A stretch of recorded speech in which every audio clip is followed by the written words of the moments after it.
This is the Manga Mavericks podcast from allcomic.com, episode 83. We are a podcast not only dedicated to talking about manga as a medium, but as an industry. I'm Colton, and on this episode of the podcast, we are going to be talking about We Never Learn by Taichi Tsutsui, which, in case you didn't know, also runs in Weekly Shonen Jump, and is one of the many series that you can read in English for free through either the Shonen Jump app from Viz Media or on Manga Plus from Shueisha. And I think for the most part, that's pretty much about it for this episode. We are joined by two special guests, the first of which being Buggy from DaLadyBugProductions, an anime blog that is also known as the home of such podcasts as The Third Seat by the Window and Spiral Radio, both of which I think we have mentioned on the show before, as well as Hovin from the now defunct Stammer Stream podcast, hosted by our friend Wensley Dale Cheddar. So yeah, basically they join us to just kind of talk about We Never Learn in general and how we feel about the series and whatnot, especially since it's been about 2 years now since it debuted in Weekly Shonen Jump back in 2017, along with a lot of other series at the time, some of which have gone on to be moderately successful, while others aren't really around anymore.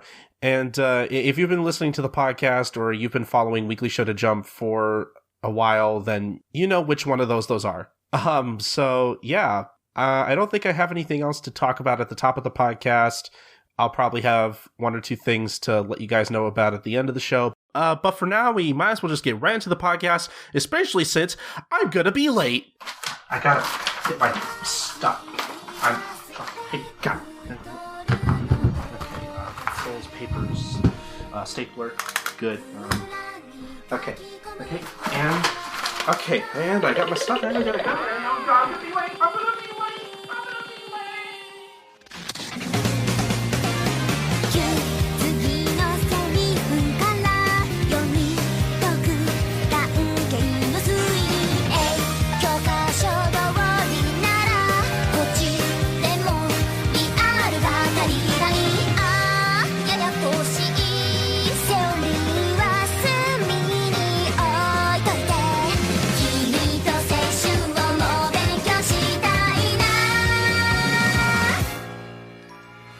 We're here and super punctual to start this podcast on time. We aren't late, no siree. Wait a minute, that clock says 4 instead of a 0. You mean we're not on the hour or you're not on the dot? We're late to this podcast as we have been late to so many occasions. Won't we ever learn? No, because we never learn like the characters from the eponymous series. We never learn by Taichi Tsutsui that we are discussing today on Manga Mavericks in celebration of it passing 100 chapters, 2 years of serialization, and an anime premiering this spring. In fact, it's probably already out right now if you haven't watched it yet. You should probably check that out. But first, listen to us talk about the manga, because we've got a couple great guests on with us to hold a study session to test our We Never Learn knowledge and learn everything there is to know about it. We've got Dr. Hovin. Hello. And we've got Buggy. Hey guys, glad to be finally making my first appearance on the show. We're really excited to have you guys on. It's been a long time coming for you to be on Manga Rex, and I'm glad you could be on here to discuss this series with us. I think this is a podcast that's been in the docket since we first discussed We Never Learn all the way back 2 years ago, and we were like, will this series last? And will Colton read more of it? But finally, the time has come for us to do a full-on discussion and retrospective of We Never Learn. We Never Learn is about a self-professed super student called Nariyuki Yuiga who is studying to get a special VIP recommendation to get into the school of his dreams so he can get a good job and support his family financially because they are very destitute since their father passed away. But a stipulation for him receiving the scholarship is that he must tutor 2 of the smartest prodigies in class, and later it becomes 3, known as Rizu Ogata and Fumino Furuhashi, and Rizu is known as the Tumbelina mathematical wizard or something, and she is like really great at mathematics. And Fumino is the sleeping beauty of the literary forest. She's really great at language arts and Japanese and all that stuff, classical literature. And so he has to tutor them in the subjects that they aren't good at to help them get into the schools of their choice, which are in the subjects that they aren't good at. Rizu wants to go into a language arts college, and Fumino wants to go into a science college because both of their dreams involve learning those other skills that they aren't good at. And unlike their previous tutors, Uega, having, a very strong father figure who had taught him, like, it's good to help people, and, it's important to appreciate hard work of others and stuff. Like, he encourages their dreams and does not just tell them to give up. And so that becomes the basis for the rom-com shenanigans later on. In chapter 4, they add in Aruka, who is a childhood friend of Uega's and is a great athlete, but is a super dunce when it comes to studies. And she becomes part of the group too. And then eventually their teacher, Kirisu, kind of gets involved, and then a senpai at Uega's cram school gets involved, and it becomes like this 5-person harem, and it's like a 6-way love. I guess if you add in Sekijo, who is very into Rizu, that's kind of 7-way love triangle, but, I don't know, as I was rereading it, I kind of have a thought of, like, basically all the girls have a little bi moment at some point. They do. I could definitely see someone headcanoning that. I think that it is more explicit when it comes to... I mean, with Sekijo, it is, like, kind of very obvious after a certain point that she is in love with Ogata. And then with Aruka, as I've Buggy has made a tread on Twitter about this, but, her bisexuality, her interest in other girls is very emphasized to an extent greater than that of the other girls. Mm-hmm. Yeah, I thought that was a really interesting thread. Speaking of Buggy, if you want to maybe talk about what your first impressions of the series were. Yeah. Actually, Colton, I first came across the series when going through just some sort of back catalog stuff that you lent me so I could get caught up with some currently running Viz series when I got an account myself. Yeah, it's because it's important to, I guess it's important to mention that, like, you had started reading the series, before the new and improved Shonen Jump app launched, but before we could just read backlogs of different series without having to pay a bunch of money or trying to get as many back issues of Weekly Shonen Jump as you could. Yeah, and so I checked out a few of the jump starts as they turned up, and we never learn. The first chapter in particular really jumped out at me just because I thought that Yuiga was a really compelling protagonist. Like, it starts off and your first impression of him is, well, who is this pompous ass? He seems like he's just super concerned about being the best and the smartest and kind of looking down on everyone else. And then you get a little more and you realize, no, it's because his family is poor. He needs that VIP recommendation in order to get into things. And then at the end of the chapter, you see just how dedicated he was to putting together study notes for Rizu and Furuhashi. And he's just a protagonist that it's incredibly easy to get behind just right from the get-go after having like an incredibly quick turnaround on him. And then, of course, the girls are cute. It's got some good gags. It's got just a lot of fun, wacky hijinks. And that's sometimes you really just want that out of a series, Most definitely.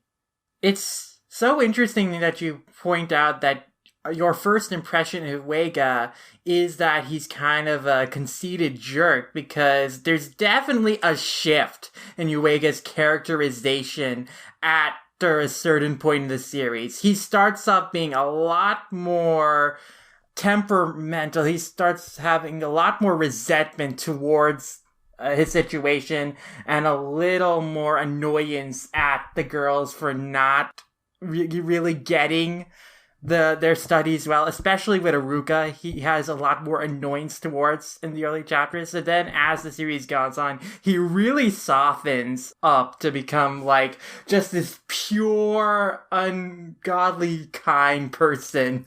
It's like a huge shift that he becomes just so much nicer and sweeter, and like this innocent, pure kid who is like just trying so hard and savoring any meal he can get because his family's just so poor and he can't always eat well.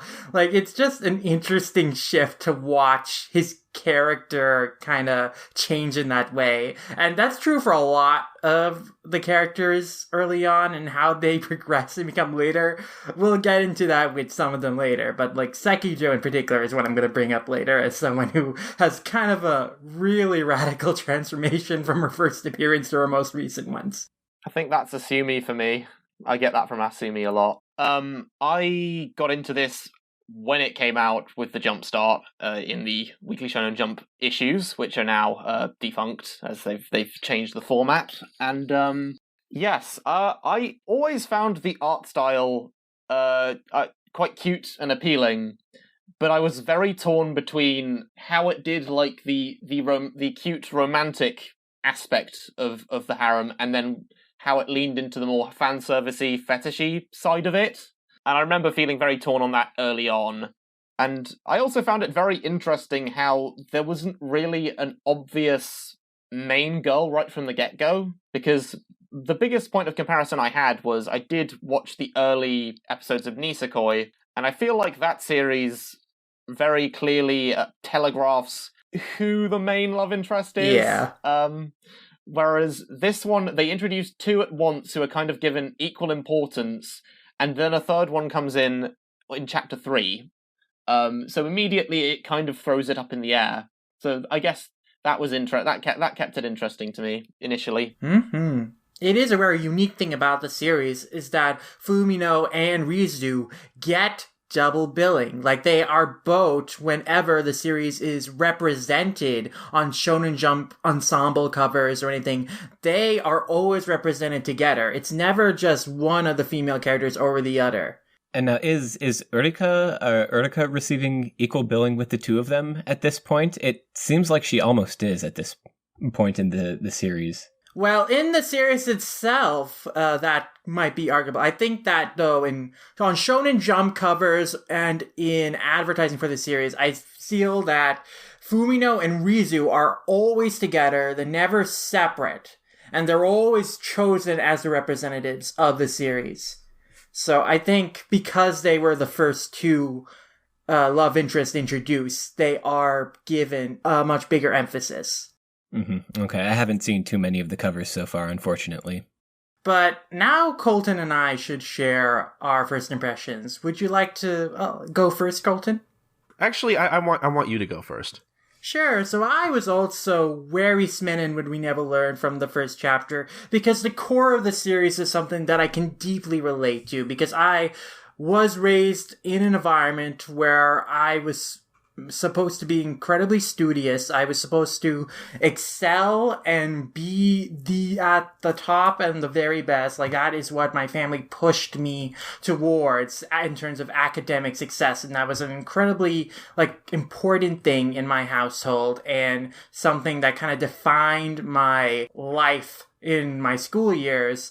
And I had a lot of brushes with not living up to expectations, a lot of times where I was not excelling, but I couldn't really get help because the people who I sought to get help from became frustrated at me for not just understanding, and that caused horrible psychological damage. But I also wanted to follow a dream that I was not necessarily the most skilled at least compared to what I was doing in academics. My artistic ambitions was not something like my family had any background experience at. And it's not like they weren't encouraging me ultimately, but like there's always been a sense that that's not really what they wanted me to go into. Like when I was young, the expectation that I would follow a career path similar to the other members of my family and achieve like some high profile status kind of job that would be like extremely well mourning and is in the general vicinity of academia and related to that kind of stuff. So I deeply relate to Fumino and Rizu pursuing ambitions that they aren't strong at, like that their dreams lie in something that they're not good at, and they're working to pursue those dreams anyway, and they're having to deal with so much hardship and so much derision because they are going off the path expected from them. And there's like a great moment in that first chapter where like Yuiga is telling Fumino and Rizu that, we're seniors, we only have one semester left. You have these great talents, just make the most use of them. And Rizu gets incredibly mad and says, is talent all that matters in this world? And I'm sick of people deciding my life for you based on that. And I deeply related to both Rizu and Fumino's desire to make their own paths in life and like their frustration that the thing that they want to do and they really have a passion for is not something they're good at, but they still want to pursue that anyway, and they're not going to give up on their dream. And of course, the conclusion of the first chapter where Yuiga is able to tell them, I relate to you because I am also not naturally skilled at studying. I had to work hard to get where I am academically, so I understand like how hard it is to struggle and fail, but that you can succeed if you really have a passion for it and you keep going at it, and that's valuable and worth doing. And I thought that was incredibly powerful, and that really moved me, especially since at the time when this chapter came out, I was also kind of feeling a similar situation of hopelessness in college. And so this was very moving and emotional to me at that time too. So as the series has gone on, like anytime it focuses on this emotional core that the characters are struggling, to achieve their dreams, there's so many obstacles and hardships in their path that are discouraging, but they need to persevere anyway, no matter what outside social pressure is telling them to do in order to conform with, outside expectations. Like, I deeply relate to that. And I think that the humor and comedy is just incredibly funny too. Taichi Tsutsui was an assistant of Naoshikomi, and just like Naoshikomi, like, he's incredibly great at facial expressions and character designs, and the visual gags in the series are amazing. They never fail to make me laugh. So I think he's an incredibly skilled artist, and it's no surprise that the series it managed to catch on the strength, I think, of both the emotional core, which I think is really, really relatable and important for kids, especially kids in high school and in a school system like Japan and a culture and society where you are so pressured to conform, even more so than in the US. So I think that is a really valuable thing about We Never Learn too. But yeah, I really love it. I've enjoyed reading it every week for the past 2 years. There are things I don't care much for in it that we'll talk about as we go forward, but yeah, the series, like as it is now, I find myself reading it first every week just because like where it is now in the story and just because of the kind of story it is always like kind of a enjoyable, cathartic read every week. Like even in some of the chapters that I don't care for, that focus on things I don't care for, like I still find myself like wanting to read We Never Learn first because I really am invested in the characters and seeing their dreams succeed. And yeah, I really love We Never Learn. Glad we're talking about it now. Colton, what are your thoughts on it? All right, so I have a confession to make. I'm sorry, teacher. I didn't finish my homework, and Colton, I am very disappointed in you. No excuses. I also did a very last minute reread, Colton. Do you know when I started my reread, Colton? I almost don't want to know. 10:15 p.m. last night. And do you know how far I got into the series, Colton? How far did you get? I read the entire thing, all 104 chapters in one sitting. And when I say one sitting, I mean literally one sitting. I sat down, read from chapter 1 to chapter 104 in one sitting. I did it in 5 hours. I finished at 3:15 p.m., almost on the dot. In 5 hours, I read the entirety of We Never Learn. Last night. Oh no, Sid, that doesn't sound healthy. That's so funny to me because catching up with it in bulk has been such a different experience to me to reading it weekly. Yeah, I mean, it really moves fast. I didn't finish it. I got about 64 chapters in, but I still have a lot of thoughts about the series that I'll be sharing throughout the show here. But I'm really struggling to because I honestly. I feel like my opinion of the series has changed at least a little from from when the first chapter came out 2 years ago. Because I remember when the first chapter came out, at the time, I thought it was kind of the least interesting out of the, 6 new series that came out in the span of 2 months. I remember on the podcast, I'm pretty sure I mentioned how at the time I was more interested in U19 in particular, just be, and I know that series didn't get any better after its first chapter at all. From what I hear, was that the one with the threads? Yeah, or whatever? It was the one with the threads, and I hated that one. Is this one in Jumpstart? I don't remember it. It was like Kids Next Door, the manga, but they're teenagers. How have I phased this out of my memory? I must have that volume. Well, first off, I think the comparison to Kids Next Door is almost an insult to Kids Next Door because Kids Next Door is honestly a lot more clever than U19 ever could have been. But just comparing the first 2 chapters by themselves, I thought U19 at first was a little more interesting because I had a hard time, unlike Lum, I had a really hard time kind of relating to We Never Learn because I was not the studious kind of student at school. I was the kind of student who did the bare minimum. I still did my homework, but I wasn't super passionate about, school and whatnot. I was just kind of there.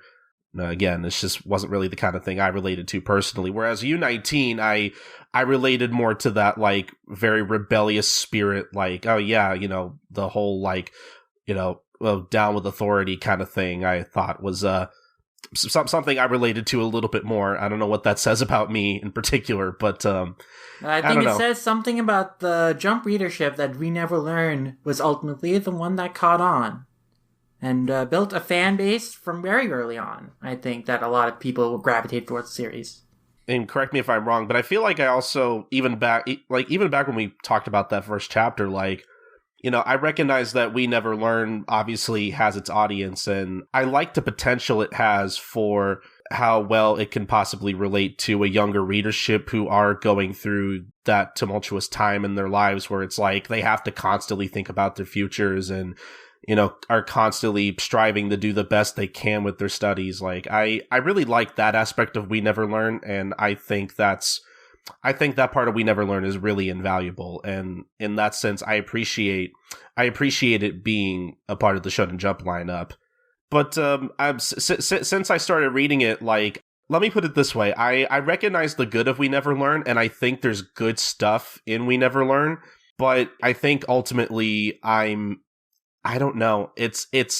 I'm having a hard time overcoming that barrier of mine where I just don't think I'm into harem comedies at all. Because, like, I had this weird thing where it's like, for like the first like 15 or 20 chapters, I was really endeared by the cast, and I really thought it was super cute, and I really liked all the characters, and I'm like, man, I really just like seeing all these characters hang out together, and you know, it's not bogged down by any dumb plot devices like with Nisekoi or whatever, and you know, just like we mentioned earlier, you know, it's also not bogged down by the fact that we kind of already know who's going to end up with who, and you know, there's nothing like that to like take away the tension from the harem aspects of it, you know, which I thought again made it a little more interesting. But I don't know, it really feels like there's a point in the series where like it really kind of starts to lean more heavily into the harem shenanigans. Like, I guess one example that comes to mind is like the stuff where Yuiga's at the beach with Asumi and all that, which leads into, oh no, Kirisu lost her top. Oh no, now we have to deal with this. Like, like it's when the series starts really diving into stuff like that and relying on. There was a solid stretch of like 10 chapters around that point, and I don't know if that's around the point that you stopped. How far did you get again, Colton? I got up to chapter 64, and I believe I stopped in the middle of their school festival. Oh my gosh. Okay, yeah. No, it was didn't get to the end. That's not a great place to start. It was the stretch, but yeah, it was the stretch just before the school festival when there was just like a solid 10 chapters of very little like focus on character development and just harem shenanigans. Because I think it also didn't help that like I did plan out like a sort of a schedule throughout the week before we recorded the show today, where it's like, okay, I'm gonna read this many chapters that we never learn per day. And at first it wasn't very hard. Like, you know, when I was a little more into it into the beginning, it wasn't hard for me to read like 8 or 10 chapters in a row, like, because you know, each chapter goes by really quickly. And again, like we said, most of the chapters are really episodic. But yeah, it really was that stretch of very shenanigan, harem-y type of stuff that like where I started to feel like, man, this is kind of a slog. Not much is really happening, and I don't think any of this is funny. In your defense, I think We Never Learn is best read on a weekly basis than as a binge read, because I do think that there are repetitive elements to Never Learn. Though at the same time, I think it's funny that you started weeks ago preparing for this podcast and only got through 2/3 of it when I literally finished it in one night after procrastinating throughout the entire week, working on other stuff and watching Pokemon on Twitch in my downtime instead. I'm not good at managing my time. I feel like we've established this before. Now, Colton, I can really see how, you know, that stretch of chapters can be a turnoff for you, but I do hope you go back and give it another shot, because I think shortly after that, the series starts pulling back a little bit more, and recently, especially, it's been a lot more focused on kind of serious character arcs.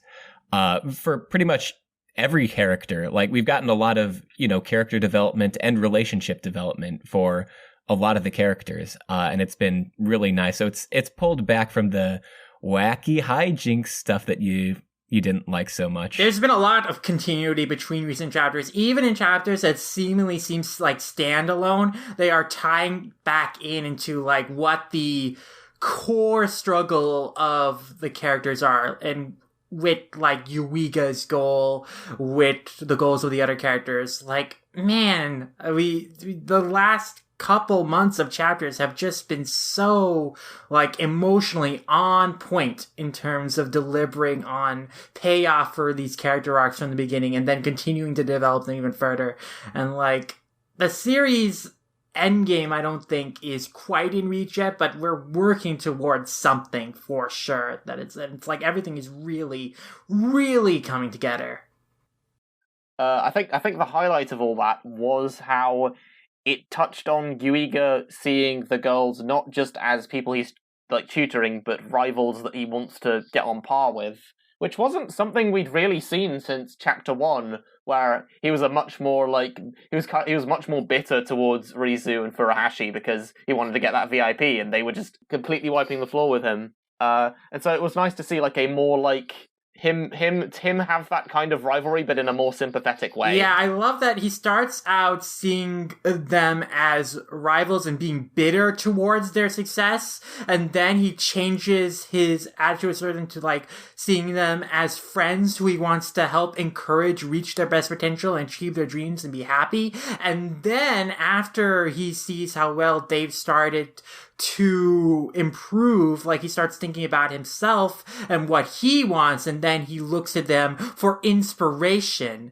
And I love how that change like happens from the beginning of the series to where it is now. That he starts off being like resentful of them, and now he is inspired by them. I will say that just coming off of that, I will say that one of my favorite chapters so far is probably chapter 47, where basically they're still at cram school, and you just have this group of guys who are like, oh man, Nariyuki's hanging out with all those girls or whatever. Oh man, I wish a shadow emperor or whatever. And Asumi has to basically show them like, hey, like, you know, Nariyuki, he's not just helping these girls just because, you know, he wants to get with any of them or whatever. Like, he actually, you know, cares about their studies and cares about actually, you know, improving their study skills, which I thought was really satisfying. There are great chapters like that go out to show like just how hardworking these characters are, and just that makes them so endearing. Like, I really feel this series never loses like the heart of what the characters are working towards, even when it like indulges in like harem-y shenanigans. I guess do we just want to talk about just our favorite characters in general? Because I feel like some of us are some of us definitely have a favorite or two. Most definitely. I think we should go through all the characters as a good way to kind of explore everything that We Never Learn really does well in terms of how it explores its different themes, and also its strengths in characterization. But I think one of the things that sets We Never Learn apart from similar harem or rom-com series, especially those in Jump, is that Yuiga is a genuinely compelling protagonist in his own right, with his own character arc and a dream he's working towards outside of his relationship with the girls. Like, the girls inspire him and are a huge part of helping him, like, mature as a person, but, like, they aren't, like, his goal in the series is not to be romantically involved or end up with someone at the end like it is with so many other harem or rom-com protagonists. It's that he has a very sympathetic, very endearing dream of wanting to, at the start of the series, do right by his family, help them live a better life by going to a good school, getting a degree, and getting a great job that's high paying. Like, that's his goal at the start.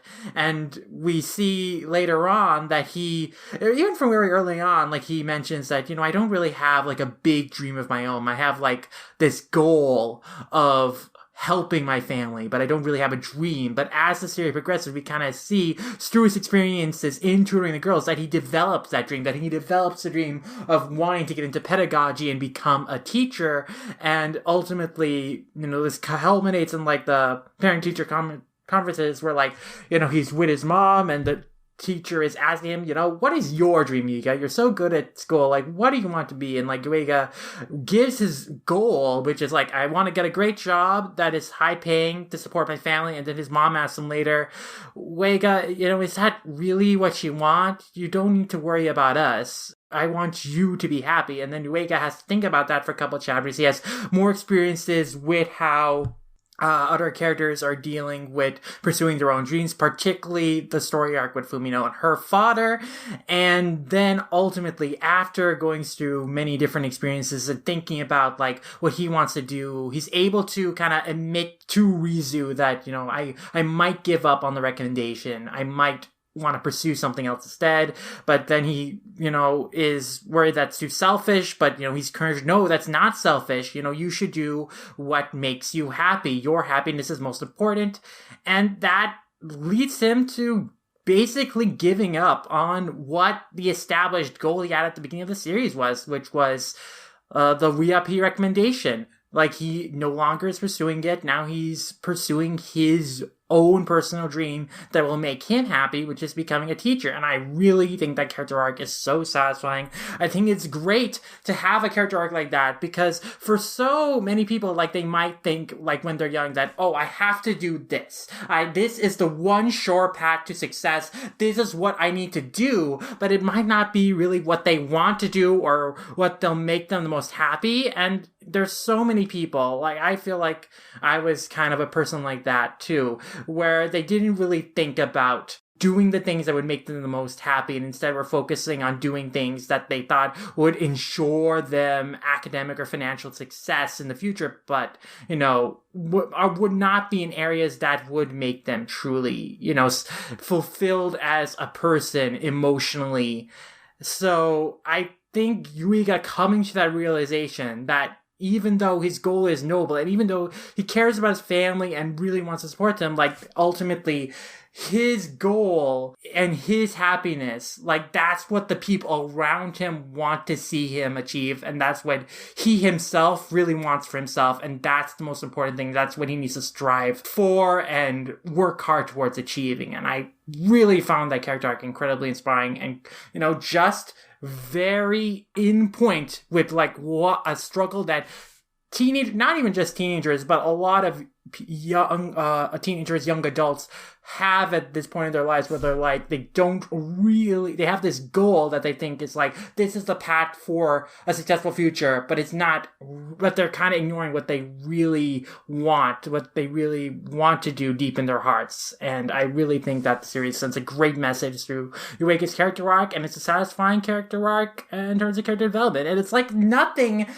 you can compare with Yuiga is in any of the other Jump rom-coms harem series I read. And I've read, you know, quite a few. I read Himagori Orange Road and Nisekoi and Video Girl Eye, and the characters' struggles in those series are always centered on their relationship with their love interest. It's never outside of that. They don't really have a big goal that they have to struggle towards, or like a really impassioned character arc that is outside their relationship with their love interest. But Yuiga has that. He is truly his own character. He's not just a cipher that is there for the girls to fawn over. He is his own person, and consequently, we can understand why the girls like him, because naturally, through the course of the series, they see his best qualities and they genuinely get endeared to him, and it's not really forced like it is in so many other series, where it's like, we're told that this guy is nice or this guy is attractive, but why are they interested in this character beyond that? That's like retroactively explained, if at best, or at worst, it's like, it's not really ever made clear why, or it's like a fantasy girlfriend kind of thing at the start with that develops into, then retroactively they develop actual genuine reasons for liking the protagonist. So we Never Learn just does such a great job with establishing characters and exploring character relationships so naturally in a way that makes them genuinely endearing, compelling, and believable people in a way that I feel a lot of other harem and rom-com series fail to do, especially of the stuff I've read in Jump. Oh man, like I feel like I'm probably gonna bring up Nisekoi a lot, just because that was part of the reason why I think I wasn't really so keen on reading We Never Learn when it first came out, was because I was still feeling kind of a little burnout from finishing Nisekoi, which was a rom-com that I read weekly pretty much almost from the very beginning up until the end. And that series just, like, I feel like the more I think back on Nisekoi in particular, like, the more I feel like I dislike it. My disagreement with you, Colton, is that I didn't care for Nisekoi much at the beginning, but I thought the last 2 years of its run were rock solid with character arcs that caressed the story, explored the characters well, and at that point, I found it genuinely compelling and enjoyed it read week to week, and it was one of the favorite things I was looking forward to reading week to week. But going back to my point with Yuiga, I cannot tell you what Raku's ambition in the series was, and how it was meaningfully explored outside of his relationship with the other female characters in that series. I cannot tell you a thing about him that is not defined by his relationship to the other characters, and especially the female characters. So I'm only just like catching up on Nisekoi now. I've just started watching the anime for it, but I did initially try it when it came out and was very put off by. I didn't like the main character's dynamics at all. As in, like, I didn't like that it was like, this is like a very generic sort of aggressive tsundere It's watered down Ramen Akane from Ranma Half. And I'm not generally a fan of the tsundere archetype, and I didn't like their whole dynamic was they just squabble loads, but occasionally they have a tender moment. I don't find that terribly endearing. And there's nothing like that in We Never Learn. Yeah, none of the character dynamics are like that in We Never Learn, which made it much more instantly appealing to me. Yeah, like, one of We Never Learn's successes is that it's the weak link in so many of these Shonen Jump harem romcom series is the main protagonist, the male protagonist. I don't care about Kasuga Kyosuke and Kimagori Orange Road. I saw only somewhat like Raku and Nisekoi when he gets involved with helping the girls in certain parts of the story, but ultimately he's the least interesting part about it. The main character, Video Girl Eye, is less interesting than the people around him. Except for the people who are scummy. But in We Never Learn, Yuiga is genuinely one of the most compelling characters and has one of the strongest character arcs. So, like, again, Taichi Tsutsui does such a great job at balancing, like, making all of his characters enjoyable and endearing. And especially with Yuiga, that was so important, and he just nailed it in a way that few Jump rom-com, especially, like, the spiritual predecessor to We Never Learn, Nisekoi, just did not do. I also really like, you brought up earlier the fact about, you know, how sometimes in these harem rom-coms, like, you know, especially We Never Learn, you know, because obviously all the girls, like, genuinely, you know, care about Yuiga, and, you know, you see why they do, and, you know, especially, like I mentioned earlier in that chapter 47, where Asumi really, like, sticks up for him and really argues the better part of his character, you know, helping these girls and whatnot. And I guess what I'm trying to say is, like, you know, I could believe the girls in We Never Learn having a conversation about how great Yuiga is and not have it feeling forced, because those were some of my, like, least favorite conversations in, like, Nisekoi, where it's like it feels like the all the girls' lives, like, just revolve around Raku and talking about how great and awesome he is, and those were some of my least favorite parts of that series in particular. And what's nice about We Never Learn is that the girls do have lives outside of the relationship with Yuiga that we get focused on. It's like, it's clear they're not thinking on Yuiga 24/7, like in so many other harem rom-coms. And it's also great that the relationships are not built on misunderstandings, like in Kimagori Orange Road, like the reason why Hikaru likes Kyosuke is because he thinks he confessed his love to her when he's really into Madoka. It's like, it's all these stupid misunderstandings that form relationships in other series. But, like, in We Never Learned, it's always, like, genuine, and it's not immediate. It's like over a period of chapters, we see them developing feelings through multiple different events that you can understand, okay, I understand why, like, these characters are starting to, like, fall in love with Uega. And even with Iruka, who is established as the childhood friend, like, we get more elaboration and development of that much faster and in a more compelling and less abstract way than Onodera's relationship to Raku and Nisekoi. But yeah, like, I think Uega is like a shining example of everything We Never Learned does right in terms of writing characters. Yeah, the fact that we can spend this much time, talking about the protagonist of a harem series, like, that speaks to just, like, how well the series actually manages to do that. Mm-hmm. Darn straight. And all the other characters, I think there's just so much to love about them as well. Even some characters that you might start off not having a great impression with, I think ultimately, after a certain point, they win you over.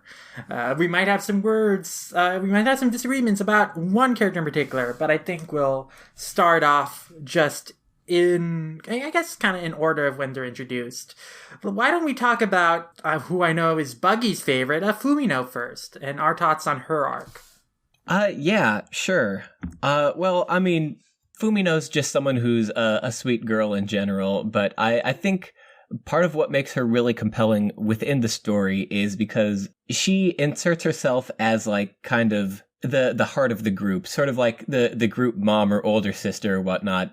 She falls into that archetype some, and she really cares about everyone's success, romantically speaking especially. And it is, like, for a good portion of the series, she is stepping back and not taking a role. She's saying, well, it's more important that Rizu or Urika, recognize their feelings and get the chance to be with him. I can't do that to them. I can't, hurt them.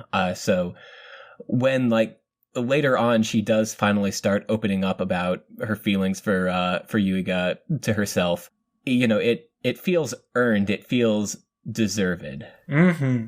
I really love that dynamic they established with Fumino early on, that she is aware of Iruka and Rizu's feelings towards Uega, and she wants to try and help both of them at the same time, achieve a relationship with him. She doesn't want to play favorites, but she wants to help them work through their, like, emotional problems in terms of their relationship with him. And over the course of doing that, she kind of has to grapple with, like, she's feeling some jealousy or, like, nervousness, and she kind of has to ultimately come to realize that she has, like, feelings for Uega too, but, like, she doesn't put those over, like, her friendship with Iruka or Rizu. And there's a great moment where, like, Iruka has confided to her that she's not going to tell Uega that she loves him because she's going to take the, like, overseas scholarship and go to Australia, and she doesn't she doesn't think that the relationship can stay the same if she confesses to him for the last, like, couple months that she is still there, and she just wants to preserve, like, what she has now instead of, like, potentially making things awkward and then going off to Australia and never seeing Uega again. So, but Fumino, at first it's like going to keep this to herself, but then she, like, clears up a misunderstanding Uega has, like, and she tells Uega, Iruka does not have a crush on anyone, because Uega is under the assumption that Iruka has a crush on someone that isn't him, because before he had asked Iruka, do you have a crush on me? And Iruka says, no, it's not you, don't be silly, in a moment of awkward nervousness. So Yuiga has to think about, like, what Fumino means, and then it, like, kind of, this hasn't, like, finally paid off to the extent that Yuiga realizes that Iruka is actually in love with him, but, like, eventually, like, I think that's a great character moment for, like, Fumino, is, like, she's, like, looking out for the best interest of her friends, and, like, really wants to see them be happy. Like, even if she also has feelings for Uega, she would feel better if Uega got with either Rizu or Ruka, because she also puts her friend's happiness before her own. And I think that's an interesting conflict. I really want to see, like, if that will come to a head at some point, where she does, like, make kind of like a move on Yuiga herself and, like, admit her feelings to him at some point, even though she knows that Rizu and Ruka, you know, have feelings for him too. Yeah, and she's really the glue that kind of holds that group together, for the most part, because you can see she has, you know, some form of relationship with Uruka. She has some form of relationship with Rizu, but it's like sort of like the Sex and the City thing. It's like, well, all the girls would hang out with Carrie, but would they ever hang out with each other? You don't see a lot of instances of Rizu hanging out with Uruka on their own. Well, actually, you do. Like, they went bra shopping together. Like, that's right. Yeah. Oh, yeah, eventually, yes. It's very interesting, Rizu and Yuruka's, like, relationship as it develops, because when Uruka is introduced, Rizu is very annoyed by Uruka. She's not a big fan of her and the fact that she doesn't take studying seriously, and is very cold and mean to her in terms of making, like, cutting remarks about, like, you know, telling her to shut up, or, you know, I don't care if you're gonna fail, just don't bother me. And it's very interesting to see that over the course of the series that they do actually develop a friendship, and you do actually see them hanging out, and, like, you know, they are friends. So I like that genuinely develops over the course of the series. Okay, that's my bad. Sorry. That's really interesting to me, because, like, when they all meet Asumi for the first time, I love that little detail where Ogata is, like, offering her udon as like a hey, welcome to the group kind of thing. Man, I don't want to. Maybe we should, like, talk about Ogata now, because Ogata's change of characterization is also very interesting to me, because over the course of the series, Ogata becomes, like, more oblivious and less in some ways she's more emotionally aware, but in other ways she's, like, less able to articulate and express herself, especially through anger. Like, at the beginning of the series, like I mentioned, that outburst she had, it's like, are people defined by their talents and stuff? And she, at the beginning of the series, like, she's very, like, kind of angry. She's kind of what you would expect more of a particular, a stereotypical tsundere would behave in terms of how she reacts towards Yuiga and stuff, and especially towards, like, making, you know, when there are, like, scandalous or compromising situations, like, she is, like, the first to, like, kind of scorn Yuiga and, like, think the worst of him. I feel like a big part of that is the fact that early on it was just her and Furuhashi, who's the very, he's the very, like, quintessential shy type, and Uruka, who's very dere kind of airheaded. So I feel like they wanted to have her be a bit harsher to, like, contrast those more, and then, like, later on as characters who have a bit more edge to them, I guess edge is the wrong word, but, like, get introduced, they phase that out. Yeah, it's so interesting to see how that personalities develop, but I think Furuhashi kind of fell into that at the beginning as well.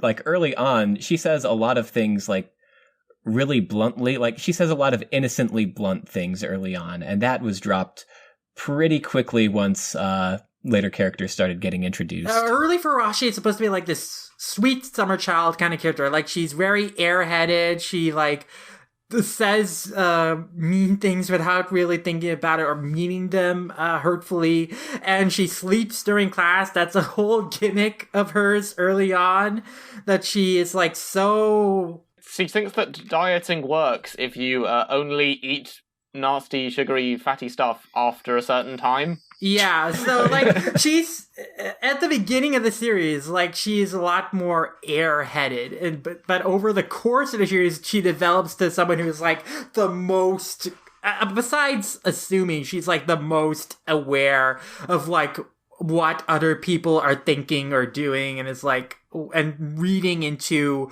how people are reacting to a situation and making inferences that are on the docket.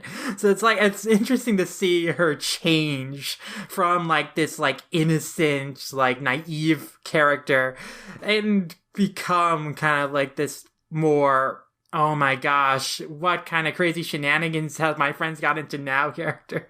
And so that's really interesting. It's, in some ways, Rizu kind of adopted some of the obliviousness Furuhashi had at the beginning, because now, like, Rizu is the one who does not pick up on any social cues at all. And before, where she would chastise and think ill of Uega for misunderstandings of, thinking that he's making like some kind of sexual innuendo or suggesting something sexual. Now she's the character who will make a suggestion like that, or make like a inappropriate innuendo, like innocently and like without thinking about it and not realize it. So it's kind of interesting to see her character kind of do a 180 in terms of that. It's like what a lot of comedy series, the characters are not as defined and might have like kind of, in some respects, very different characterizations that they do later on as the series progresses. You can think of it like early Simpsons. You have like Homer, who is more like actively trying to be a good father and like willingly sells a TV to a pawn shop, and you know that is not something that later Homer Simpson would ever do. He would never sell his TV. So it kind of feels like that to me. That's a really interesting comparison. I just want to put out there that Ogata is probably my favorite character out of all the girls. Oh, why, Colton? I don't know. I kind of like that obliviousness about her. Like, and I also think she's just the funniest character out of all the female characters. I think the moment that really cemented it for me was when they were on their study trip. And this takes place after the whole thing where Yuiga has to go look for Ogata in the woods while it's raining, and they accidentally like fall on each other and kiss each other or whatever. And they have to clean the bathhouse, but they're accidentally in the women's bathhouse because Ogata didn't put up the close sign while they were cleaning. So now she has to hide Yuiga. And Yuiga has Ogata try to basically distract the girls from going into the bathhouse. And I love how her only way to try to get the girls to not go in is to be like, hey, guys, don't go in there. It's really hot. No, I think because Ogata might be my second favorite character. And maybe the most consistently funny of the cast for me. Yeah, same. I really like how they, I don't want to say robotic, but how they get that very, like, sort of logical, emotional compass and how they utilize that for jokes. Yeah, I like how Tsutsui draws her like a puppet when she's, like, trying to see, I do not understand human emotions, and so she has, like, this, like, she gets the very blobby face. Yeah, with, like, this detachable square mouth, like a puppet. Like, it's like really funny in the I Love You game chapter where she's like able to say I love you like so many times in succession like a robot. I think the funniest one for me was the cooking Chinese whispers chapter where Furuhashi was trying to cook and kept sending a text to the next girl to ask how they do the recipe, but it gets mixed up. So by the time it gets to Ogata, she just texts Saruka like, Furuhashi wants to make a boyfriend. He has to be yummy. And normally, I don't know, I feel like those kinds of misunderstandings would annoy me, but I don't know, somehow with Ogata, it's very endearing. Like, I just love how, like, she thinks so logically to the point where, like, she just, I don't want to say she doesn't understand emotional things, but, like, I kind of like the idea of her kind of learning how to be a more emotionally complete person, I guess. It's so weird because it feels like in some ways she has regressed from how she was in the first chapter when she is able to like yell and articulate how she's feeling. And now and then at some point she's like, love? What is this? Love? Baby, don't hurt me. But like the chapter when she's, I'm just going to list off jokes that I really like now, but like the chapter where her and Yuiga go to the cinema and they get to the end of the movie and he's like in tears. It's like a romance about Anthony and Dorothy. And she's just, I don't understand. I don't know Anthony and Dorothy. Why would I be sad about it? That is pretty good. Yeah, there are great gags with Rizu, just consistently throughout the series, once, like, they define what her characterization is. Because, I mean, I remember I was, like, a fan of her from early on, but even, like, in her early characterization, I thought, like, just because she is the most emotionally hurt by the fact that their previous tutors had rejected them, and so she is, like, the most invested in, like, doing well so Yuiga doesn't give up on them, and then is reassured that Yuiga won't. Like, if she doesn't do well on the test, Yuiga tells her, well, just try and look at what you did wrong and just focus on improving those areas. Like, she was very worried about that, but Yuiga, reassured her. So, like, I was kind of invested because she seemed like the most affected and desperate to succeed, and the most hurt in the past by rejection. So it was very easy to empathize with her. In comparison, like, with Fumino, who was more of an optimist at the beginning about the same kind of things, about their teachers rejecting them and all that. So, yeah. But over the course of the series, like, she has definitely become a different character than how she was at the beginning, but, like, she's still very compelling and consistently funny. But I think Iruka might be the character among all the girls that I find the most compelling as a character, which is very interesting because when she was first introduced, I did not like her, and I remember a lot of people didn't either. I don't think she made a very great first impression. I was not one of them. Yeah, I mean, I like Iruka. She's probably at least my second favorite if Ogata didn't exist. I don't know.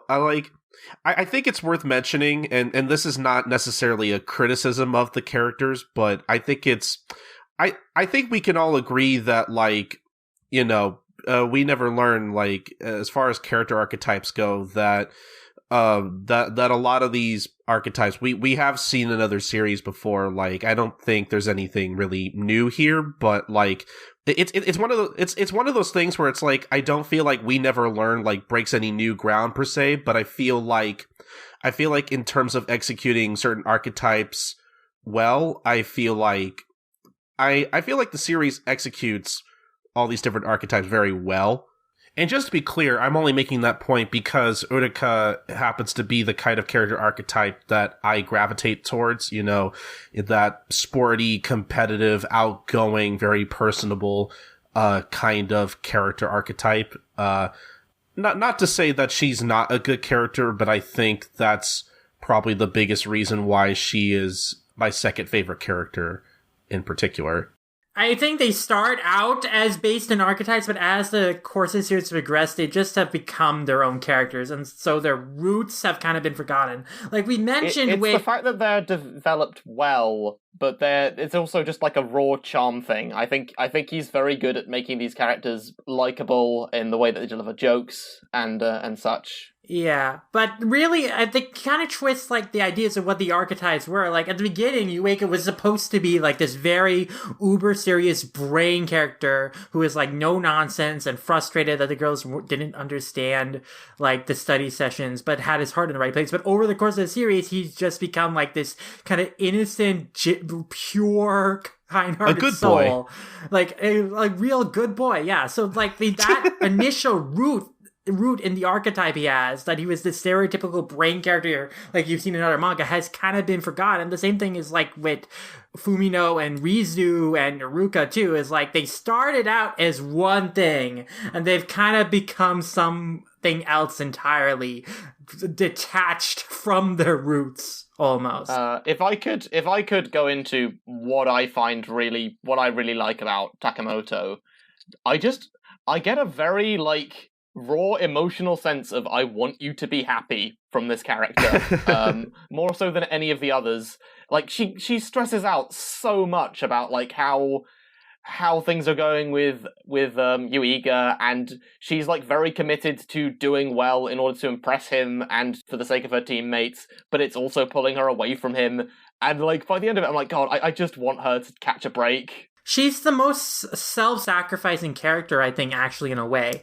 Because, she is able to put up a strong front and not let her true emotions show, in order to be strong and do right by her friends. Like during the disastrous like swim meet, where her Kohai messed up and disqualified them from the team, she gave her encouraging words of advice saying, go ahead and cry now because you'll learn to never make the mistake again and you'll grow stronger. And it's like, I'm leaving this in your hands next year. She gives this very inspiring speech to her Kohai, and like she puts up a strong front that she's not gonna be down or show any depression over this, because she knows that she needs to be strong because her friends, like her best friends that on the team, we see a shot of them kind of crying and comforting each other. Like she knows that like she is not the most hurt by this, and she needs to be strong to be there as an emotional support. And then later, of course, with the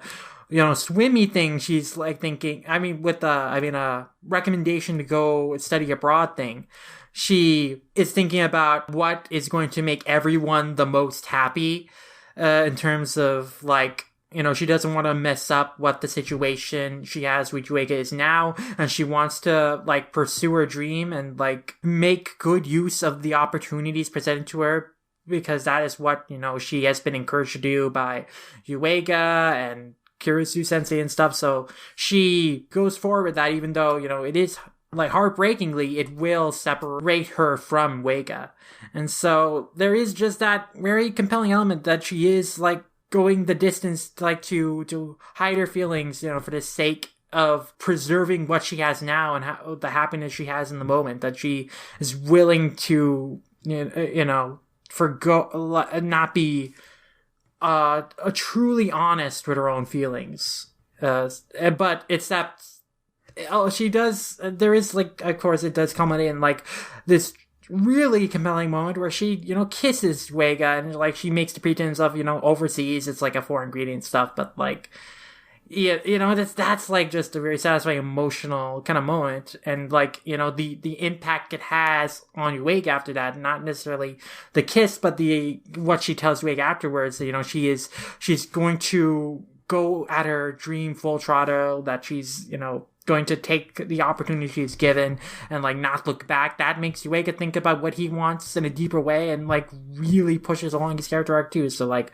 Aruka is like the character, I think, all the characters are tied into Yuiga's character arc, but like in terms of like a central relationship, if there had to be like a central couple that I would want to see at the end of this, I feel like Aruka and Yuiga have been established just so well in terms of the relationship with each other and how they've inspired each other, that I think that would be like I think that would be probably the best couple in terms of what the relationships have been established between the characters so far.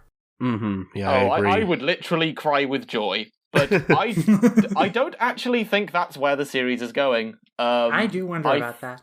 I am pretty certain that he's going to end up... Well, not certain, but I'm backing my prediction that he's going to end up with Furuhashi by the end. Mm-hmm. I wonder. Seconded. It seems like the more obvious arc to go with, because whereas with Uruka, she already really, really likes him. It's more like an evolution of how they relate to each other on that.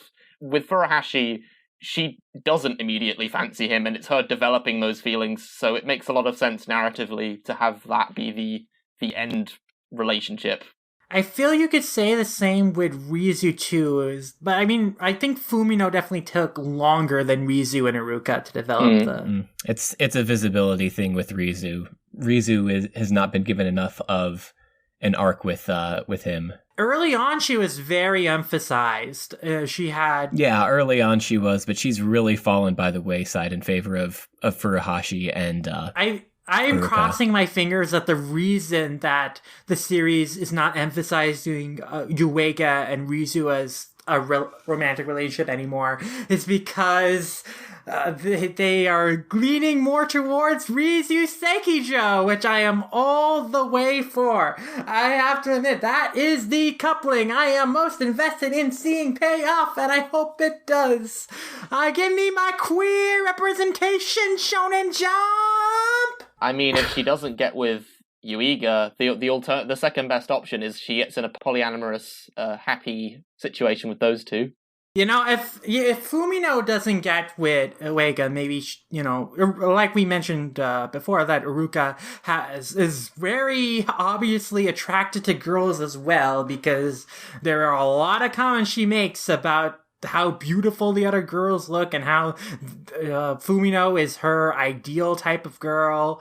And you noted something very interesting with the chapter where Amori left swimsuit mag in Uega's room, and then Aruka finds it, and later on they get into a compromising position where they're both in poses from the swimsuit model, and it's very interesting that Uruka is flustered by Yuiga being in such a pose, and that like Yuiga, Uruka also couldn't help herself and look at the swimsuit models and admire them. So, like, there's definitely something there. Yeah, it's just such a cute little panel where she's like, oh my gosh, I can't believe Nariyuki's into these things. I guess boys will be boys, and like she's covering her eyes. But then and then in the next panel, she's like just like peeks. I don't know. There were so many chapters early on where she was like kind of little asides of her like checking out Ogata and being like, whoa, you got such a good bod. And like I feel like that is also slightly just like manga anime girl characterization of their like, they kind of hint at like gay stuff, but they never like actually commit to it. Definitely. I think that with Uruka, there's definitely more you can read into. Like, this is a little different from how it's normally done. Yeah, the example you gave with the magazine. It's always a question of, well, is this just, girls being comfortable with other girls and just talking about their bodies in a frank way? Is this a man's idea of what girls talking about their bodies is like? Yeah. But then like there's also, well, how much of this is just, generic teasing? And I think with Uruka, it often goes past both of those. Like a lot of stuff that Uruka does can fall into that, where, you can write it off as, oh, well, this means nothing. But there is a lot of stuff there that makes me think, well, there's probably something. I have no clue if it ever will be paid off, but it is something curious to me, and I do find very interesting about Iruka's character. And I don't know. I would like to see some bi representation in my romcoms, please, in my Shonen Jump romcoms. I guess let's dovetail to the other very queer-coded character, Sekijo. We still need to get to Sumi and Kirisu, but like just to talk about Sekijo, because I really want to talk about Sekijo. I really love Sekijo. She's always hilarious, and again, like many of the other characters introduced towards the beginning, her characterization has radically changed from what it was supposed to be to what it is now. It has made a remarkable transformation for her just being wanting to be Rizu's rival and not admitting that she also wants to be friends to her having a shrine in her room dedicated to Rizu with pillows of Rizu's face, a framed photo of Rizu on the wall, a giant, like, it's radically changed to lean into this idea that Sekijo doesn't just want to be friends with Rizu. Sekijo genuinely loves Rizu. She gets nosebleeds being around Rizu. When she gets excited, she literally, in the most recent Sekijo chapter, she kind of says, oh, I'm not titillated being around you, Rizu. Something to that. She uses the word titillated. She loves Rizu. She is so clearly gay. I think they're just really good friends. It's gone. I think at this point, it's gone beyond that. I think that they are definitely leaning into the idea that, no, she is literally just gay. She is a lesbian. She is into the thing I liked the best about that chapter was it's such a common trope when there's like a really fanatic sort of gay character that they get very like bitter and possessive. But she has she loves her, but she has like a clear-cut sense of boundaries. Like she's like when she like held hands with Yuiga by accident, it's like, oh no, I can't do this. I'm holding hands with Yuiga, who she loves. This is bad. Yeah, like from the very first introduction, like she immediately realizes, oh, Rizu has feelings for Yuiga, but she doesn't realize them. And then like the follow-up is like, so she still doesn't realize her feelings. Like, again, it's like a very slow progression into her like full on just being fully in love with Rizu romantically. But like from the beginning, she has been aware of Rizu's feelings for Yuiga and is trying to like kind of get her to realize his feelings and like be with Yuiga. Like, there's the chapters where she was like so excited to spend like a day with Rizu, but then Yuiga shows up, and so she leaves them alone together because she wants Rizu to be happy with her crush. So she's also very self-sacrificing in that way. She's content to admire Rizu from afar, so long as that her love is happy. But, again, it's gone beyond her just wanting to be a rival, like was set up in the first appearance of her. Now she's like making statements like, what? That guy can't be into Rizu. She needs to spend at least 2 years taking sneaky photos of her first. I love that moment in that chapter you were just talking about where, like, Ogata's like, oh, hey, I was looking forward to spending time with you, and when you left, I thought you were like mad at me, and I've never so hard in my entire life. Like, yeah, that was a sweet adorable ending. Like, I really love Sekiro chapters, not just because I'm invested in like seeing her and Rizu get together, because I am all there to support LGBT characters in my shonen manga, but also, generally a lot of her chapters end with like a sweet message about her relationship with Rizu that's just very, very cute and charming and heartwarming. So I'm rooting for you, Sekiro. I hope that you can achieve your dream and be with Rizu, and realize that your love for Rizu definitely extends above any form of adoration or wanting to be friends. Like, I hope you realize that you do love her romantically, and I hope the series plays into that. If nothing else, Sekiro is at least a very supportive friend, and I really enjoy that about her. Yes, just on that level, she's very endearing as well. Well, gosh, I feel bad taking the contrary position here, just because I don't like Sekiro as a character. Oh, interesting. No. I know, like, I like the fact that they're including representation. It's just, I'm never fully comfortable with it because she's also portrayed as a stalker. Like, her love for Rizu is played up as a joke. Yeah, she has been flanderized to the point where, again, she has apparently been taking photos of Rizu from a distance for 2 years. It's so weird that, like, now she's, like, she gets so flustered, like, being around Rizu, and, like, in her first introduction, she was chastising Rizu for going into a different school that was not in mathematics, and it's like, the relationship was clearly different in her early appearances. She was also very more observant. Like, she realized that, in the chapter where, like, they were trapped in, like, the bathroom or whatever, and like it gets to the point where like Nariyuki is under the table in the sauna room, and like Fumino's about to discover him, like she barges in the right moment and she's like, I realized from the way Rizu was acting that something is up, so I'm bailing you out here.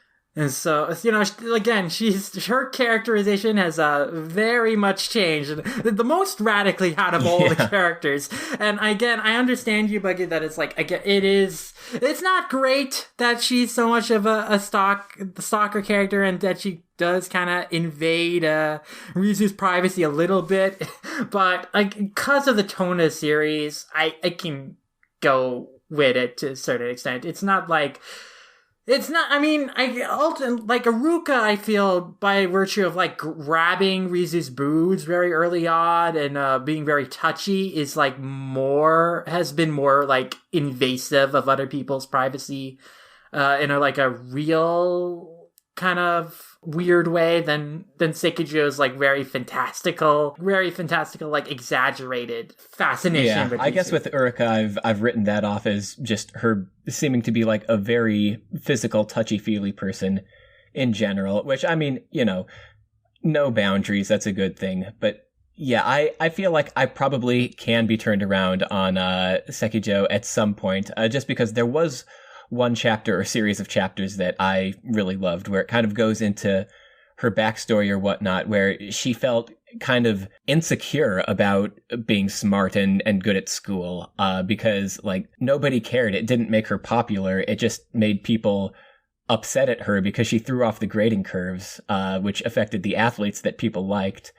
But then she takes a test with Rizu, and Rizu finishes and ends up disturbing the class, kind of, in the process.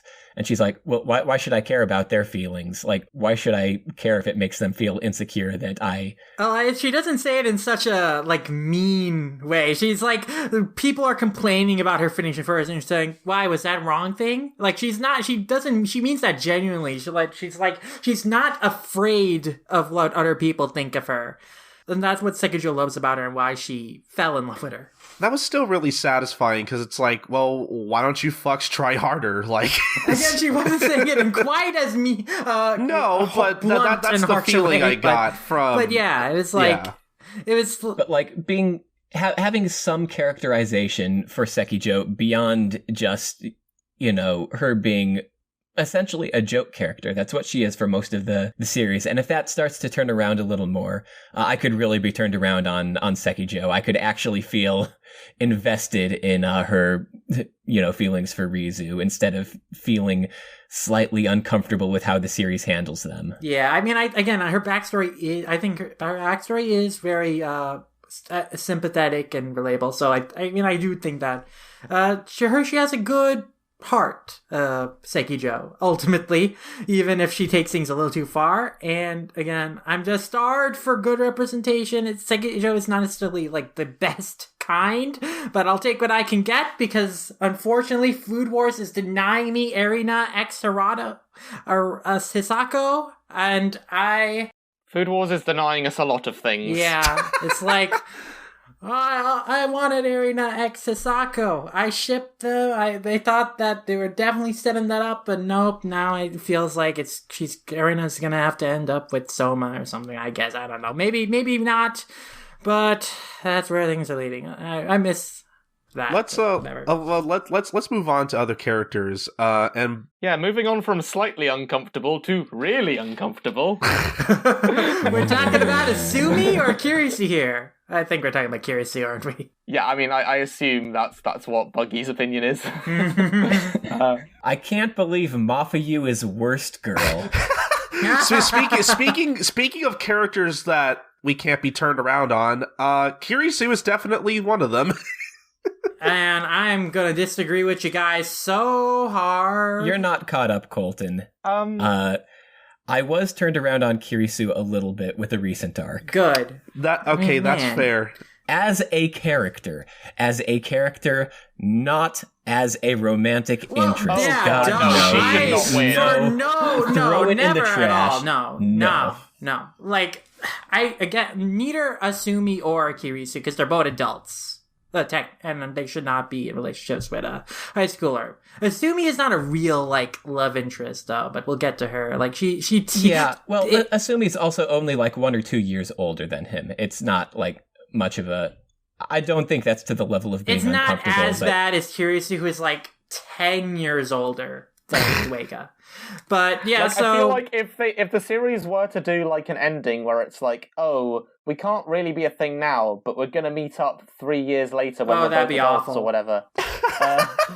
No, that's it would still be bad. A little bit. She's it would be a bit more acceptable with Asumi than it would with a lot than it would with Matthew. Yeah, again, because she's his teacher. She's again like she is in a position of power over him. Like we're applying like real world. We need to take in context like real world dynamics and like why this is like a bad thing.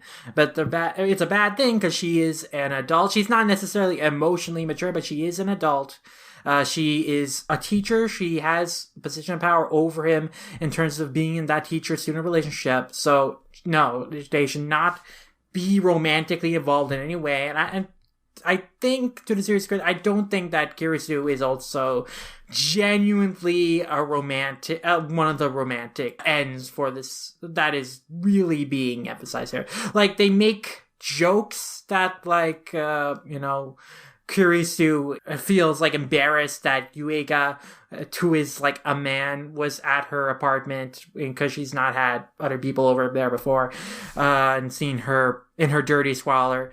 And there are moments like where they have like that seem to like push them into situations like the chapter where she has like the shoujo manga about the teacher and student, and that like really and that it makes her like on edge during her interaction with Yuiga in that chapter. So that's not great stuff at all. But I think that generally that stuff is not. I don't think that the series is gonna go down that path. I don't think that. I don't like that they even tease it, but I'm confident that it's not going to be, because the core of Kirisu's relationship with Yuiga is that like he helps her kind of ultimately realize that she can be more flexible. She does not have to stick to the strict idea of what teaching should be after her previous failure in helping her student and like not helping her student, reach her full potential. So she can, be willing to be like genuinely nurturing, and that's not like a sign of weakness, or that's not going to hurt her students in the long run. But also like she also is not wrong for having pursued the path of teaching and like pursuing what her dream was. And also again, like the relationship, I think like what Kirisu helps Yuiga realize is kind of like what Yuiga's dad helped Kirisu realize when he was her teacher, is that like, he has good qualities that he does not really see in himself, that he should value in himself, and that he should go value himself on what he wants what he wants and his happiness more, and not think that he does not have anything like much to offer beyond like academics. So I think that's like what the arc, I think that's the core of the arc, and like the core of the relationship is like, Kirisu was heavily inspired by Yuiga's father when Yuiga's father was her teacher, and like Kirisu is now like serving as a similar mentor support character for Yuiga. Like one of the most important chapters for that aspect of the relationship, besides like the most recent arc with her, was during the mock interviews chapter where, Yuiga is not able to articulate what his best qualities are. He says like, I'm good at studying and being poor and stuff. And it's like, and so Kirisu ultimately, then Yuiga's like says, I don't really know my own strengths, I guess. And then Kirisu is able to tell him, well, you look at what you've accomplished in terms of tutoring the girls and how honest you are to be about your feelings. Those are strengths, and you should think about those. So I think, so there are moments like that I really like about their dynamic, and I think those are valuable and fit in with the overall theme series. Again, though, I really don't like, this is one of the things I really don't like about We Never Learned, are the chapters where they play into the romcom harem shenanigans with Kirisu, because she's an adult, and also because some of the most, egregious fan service happens with Kirisu. And I'm glad that the most egregious stuff happens with the adult character at the very least, but I would prefer if it didn't happen at all. See, even aside from the whole he's a student, she's a teacher angle, my big problem with the intense fan service focus on her is that it tends to be rehashing the same joke over and over again, which is, I can't believe that the teacher, the Ice Queen teacher, is in this ludicrous scenario. And after a certain point, it's like, why are you at all surprised that she's in this situation? Why is she at all surprised that she's in this situation? Yeah, and it's like the term for that is gap moe. It's sort of a gap between how they usually act and this one, like, and these sort of things that appear to be out of character for her. But the thing is, with Kirisu, it's been so frequent that there's no gap anymore. Yeah. It's her character. It's expected. Like, she's gone. She's also transformed from being this very stern disciplinarian that she was at the beginning to now she is all softened up quite a bit. And, that's positive character development, but there's also, like, again, there's a bit of a radical, there is, like, less, I guess, sternness to her character. It happens very early on. In some ways. But her in terms, like, she very early on, like, the idea that she lives in squalor, and it's like this, again, the gap moment, the dichotomy that, like, oh, this super serious teacher, a disciplinarian, it lives such a sloppy lifestyle. That is, like, established very early on. But then, like, her, like, emotional development is a lot slower. But then, man, in context, though, in terms of, like, why she lives the way she loves and her failure to live as an adult, like, and how that ties back into, like, some deep family problems and, like, struggles she had, and, like, sense of failure as a teacher because of how she failed her student and all that. It's like, that's, I think, in context and in retrospect, a lot of that stuff is actually, that's kind of sad, the way she lives and why she lives this way. Yeah, I do like that aspect of her character, and I do like the jokes that lean into that sort of element, like just when she gets drunk and she just gets ridiculously complimentary. There was something I found quite endearing about that, like, oh, you wear glasses. That's so impressive. You're so good at breathing. That is a good quirk. Yeah, I think it's really funny that there's the chapter where she has to teach a cooking class, but she thinks following the recipe would be too inefficient, so she doesn't do it, and she just uses pancake mix to make hamburgers. I thought that was funny. Like, the idea, like, that Kirisu is this, like, peak millennial character who is, like, somewhat smarter than people older than her, but, like, at least more emotionally aware than people older than her, but she is, like, way less skilled and dumber than people younger than her is really funny to me. Like, that she fails, she is just cannot adult at all is kind of amusing me. I was pretty ready to, like, talk about how much I don't like Kirisu, but hearing that she has an arc that I haven't read yet, I think I'm gonna hold off on that. Yeah. But I will say I'm really surprised at how, like, because I don't know, because obviously I hadn't read We Never Learn for, like, the 2 years it'd been out. Like, I hadn't started reading it until, like, maybe a month ago. So, I was aware of Kirisu. And, Lum has mentioned her on and off, like, on mic and off mic before, whenever it comes up. And I don't know. For some reason, I just kind of assumed, like, I didn't know she would have the personality that she had. Like, I had no idea that she was this really strict, hard-ass kind of teacher. I honestly thought that, like, I expected her to have a more bubbly personality for some reason. I don't know why. So it was really jarring for me when she was first introduced that she was just this really strict teacher who had this really, who just had no desire to really nurture her students at all because she thought it fostered weakness. Like, I just wasn't expecting that kind of character from her. So I was kind of thrown a little bit. But like I said, yeah, I'm gonna wait until I actually catch up with We Never Learn before I form an opinion about Kirisu. But so far, yeah, until I read her arc coming up, I'm still not really sold on her, and I really hate the way she teaches.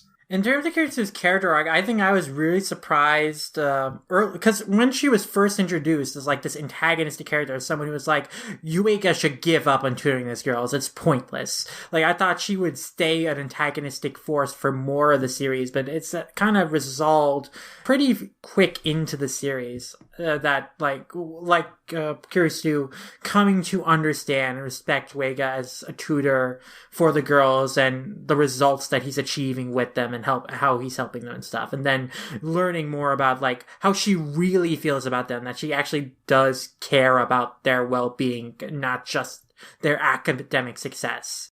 I remember that when I was reading this as it came out, that I was a little disappointed that her role as an antagonist ended so quickly, but as much as I have not liked a lot of the fan service or the oh my god, yeah, like I cannot count on one hand how many times her bottom is up and I can see her panty lines. Like, it's kind of ridiculous. Yeah, it's a problem with a lot of the girls, and especially with Kiritsu, but, like, their pants are too tight and they ride up their ass, and it's, like, so uncomfortable. And I think it's not great fan service. It's definitely a thing that Tsutsui likes. Can we talk about the fan service a little bit? Because that's I mean, obviously it's like my least favorite part of We Never Learn, but it's weird because it's my least favorite part, not just because, like, I don't know, it's weird because, like, we Never Learn, it feels like the series wants to be, like, real, it feels like the series wants to be as wholesome as it can be, but the fan service really, like, detracts from that. Like, it feels like it doesn't belong, if that makes any sense. I don't know if anyone else feels the same way. I think it detracts from the emotional core of the series. I think, especially in chapters that are meant to be, like, heartfelt and focused on emotional catharsis and, like, exploring the character's feelings, like in the end of the recent Kiritsu arc, like, there is fan service moments that I think that detracts from the goal of the story, and it's a little distracting, and I think that the series would be better off without it. For one thing, just as a general rule, I don't like underage characters being sexualized. It's something that I've always had a problem with it, and increasingly have a problem with it as I've grown older.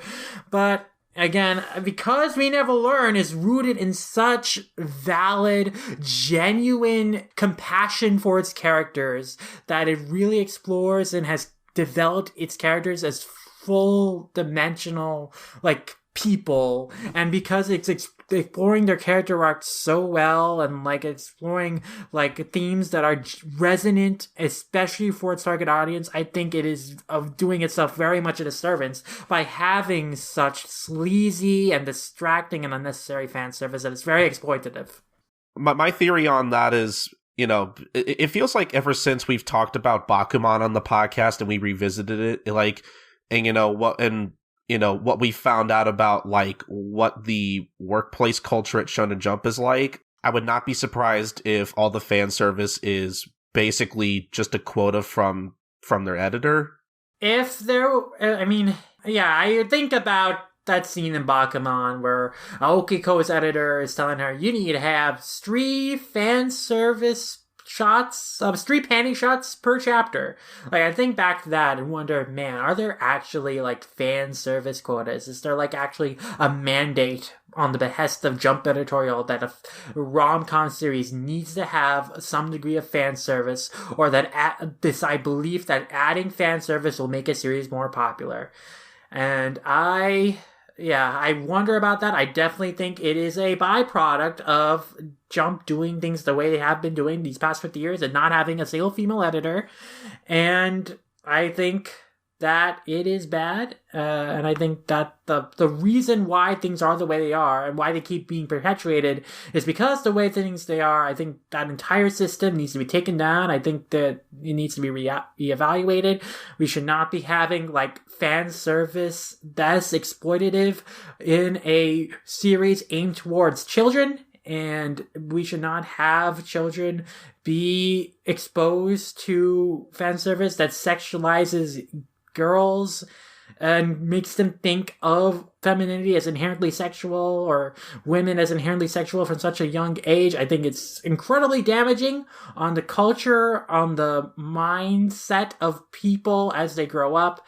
It's just a completely bad idea, and I think like that, especially in a series like We Never Learned, which is about nurturing like healthy ideas of like how to, you know, take ownership of your dream and yourself as a person and pursue your dreams to live your best life. I think it's like doing a complete disservice to have fan service that fosters damaging perceptions of other people and can have a harmful effect on how you perceive people.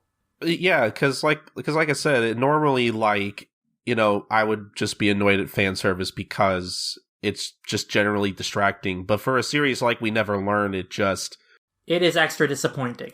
Yeah, it just really feels like it doesn't belong in a series like this, even if it is a harem. I'm generally quite laissez-faire, and I don't have particularly strong feelings on like whether fan service is in a series or not, but I think my biggest regret with the fact that it's in here is that I know a lot of people that otherwise would probably really enjoy this series, and it makes it harder to recommend to them because it has that it has that element to it. Yeah, and that's true. And like a lot of the fan service in here isn't even like top level stuff, you know. Like to be perfectly honest, like a lot of it is like I wouldn't come to this series for the fan service. It's just so sporadic. It's, you know, if you're going to make a fan service series, make a fan service series. Yeah. Yeah, the fan service related jokes are usually the least funny and the least clever, for sure. I think it gets enough mileage out of some of them. I think that like the Furuhashi and Ogata jokes about, you know, their respective bust sizes and what it gets from that in terms of, I mean, your mileage may vary. I think I found that chapter quite funny. Sorry, I'm incredibly immature. I mean, it depends on the chapter. Like, my big thing with Fumino's breast complex is that it's like being like so hurt and resentful that she has small breasts and like having a session over that. Like I know people in real life, especially my trans friends, where that is like an actual damaging thing, that like they are not feminine enough because their bodies are not feminine enough, and you know that's an actually hurtful thing that you know, is psychologically damaging. So to me, when I see that being played off for comedy and We Never Learn, and it's just supposed to be like this light thing, like Fumino is not actually like psychologically disturbed by it. It's just supposed to be a joke. But when I think about the real world context of this and how people are like people I know in real life have actually felt, and like what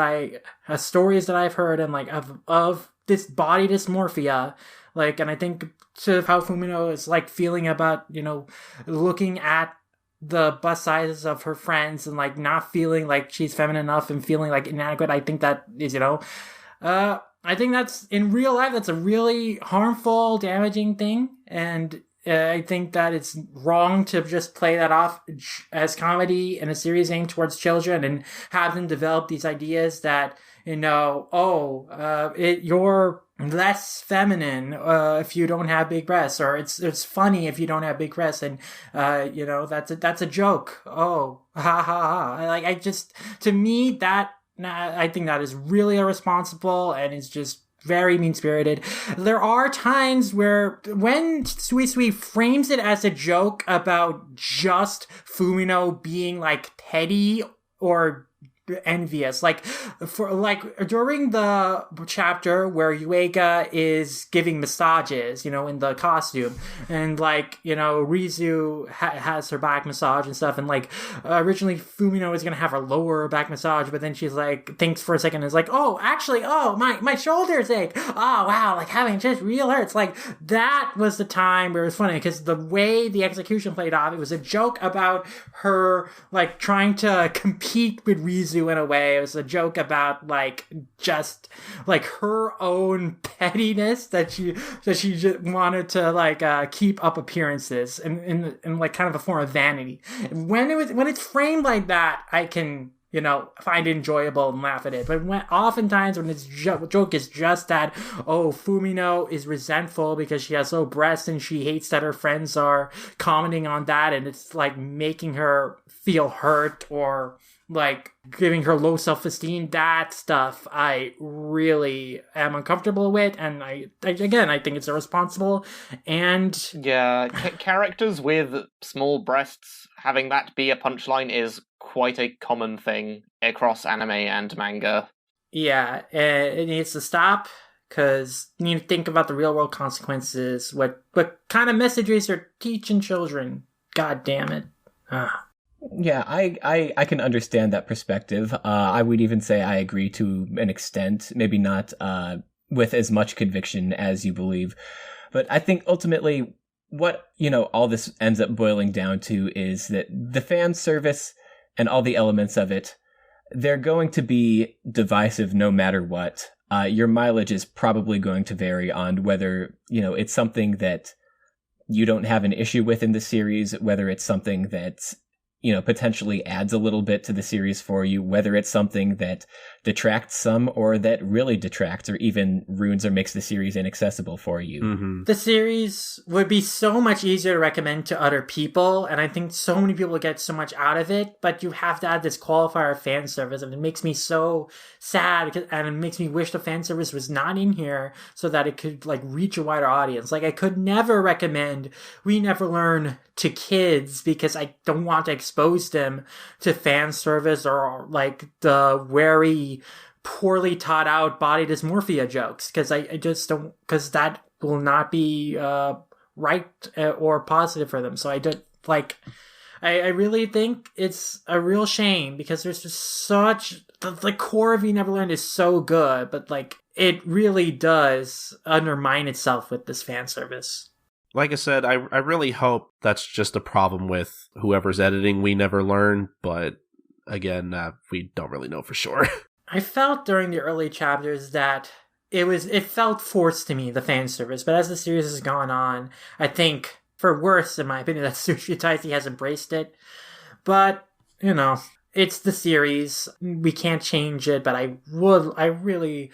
I know it's not going to happen, but I would love if the anime toned it down, but I fear it'll just play it up, so. Oh yeah, you know they will. I know they will, so it makes me so sad, because I just imagine the discourse when the first episode comes up, and I'll see so many people write it off as just another stereotypical fan service harem show, when there's just so much more valuable in it. Yeah, it also doesn't help that the anime doesn't look like a particularly, they were given much to work with as an adaptation. It looks like a very, under-animated. Yeah. It's no Nisekoi, for sure. Nisekoi had a great adaptation from Shaft that was very visually clever and Yeah, no, part of the reason I got back into I have beef with Shaft, but... Yeah, but... I will say, Nisekoi is very... If you've seen any of Shaft's other shows, it's very like those. That is my biggest beef with it. It's quite Monogatari-alike. Yeah, Shaft, I think, really salvaged the Nisekoi animes, goodwill when it came out. I think a lot more people have written off the Nisekoi anime if Shaft didn't put their stylistic flourishes in there and made the experience of watching it very interesting for the tricks they use, and also it was well animated. So, but yeah, We Never Learn. I don't know what to expect, but I'm not expecting a very high. The character design looks good, art color design looks good, but not expecting a really interesting animation or creative direction. I'm just expecting it to be kind of a straightforward adaptation of the manga, and it won't earn any more goodwill beyond that. It's a real shame, because there was a point when I was reading We Never Learned that I thought, maybe I could actually maybe I could actually get one or two of my friends into the series. They might actually like this. Friends who aren't usually into harem comedies, such as me, but, the more I read on and the more fan service it started, dabbling in, I was just, I was kind of I'm not so confident now. Yeah. But yeah. It is unfortunate. I mean, well, I think that we should talk about the final character we haven't gotten to yet. Like, the character probably free from the most of this baggage when it comes to the fan service, thankfully. As the Stammer stream crew like to call her, Legal Lolly Sumiko Minami. Wow. Legal Lolly starts a new romance. Yeah, she, of all the main characters she is introduced the latest. She's introduced in, like, chapter 31, when, like, most of the other characters are introduced within, like, the first 10 chapters. But yeah, I forgot it was so late that she came in. Yeah, really a third of the way into the series at this point, but... And man, she was, like, the biggest turnaround of a character for me. Because the first chapter she was introduced, she was very, like, snappy and down-talking to Yuiga. So I thought, oh, is this series finally going to introduce a bitchy tsundere? Oh dear, do I have to abort? And instead, basically the role she has is as someone who is much more flippant and kind of, like, not flustered at all about the harem romcom stuff, and very frequently makes fun of it, and that's such a refreshing presence to have. Yeah, for sure. Yeah, she was a legitimately good addition to the cast. She was a breath of fresh air. Her sense of humor, her teasing of Yuiga and making all these innuendos to intentionally make him uncomfortable and, like, play jokes on him, that is always a lot of fun. Like, Kasumi is always so confident in herself and is never, very rarely is flustered. I think only in one of the more recent chapters do we actually have a moment of genuine, like, emotional vulnerability from her when she's with Yuiga. But, like, in general, she's, like, always very confident and self-assured and just very on top of things. She's very rarely distracted from studying when other shenanigans are going on. She's very blunt with people, the least likely to perpetuate misunderstandings if she knows what's going on. So... yeah, I like, unless she thinks it'll be funny, but oftentimes that she will, like, pull the rug and reveal what's really going on. But, like, yeah, I think Azumi is a great presence to the series because she is just, like, the most chill person in terms of, like, being aware of what's going around her, but also able to go along in good fun instead of, like, being dragged along and being, like, embarrassed or, like, get into situations where she is emotionally vulnerable. Like, she's never in a position like that where she, like, she is, like, the confidence she has is betrayed in any way.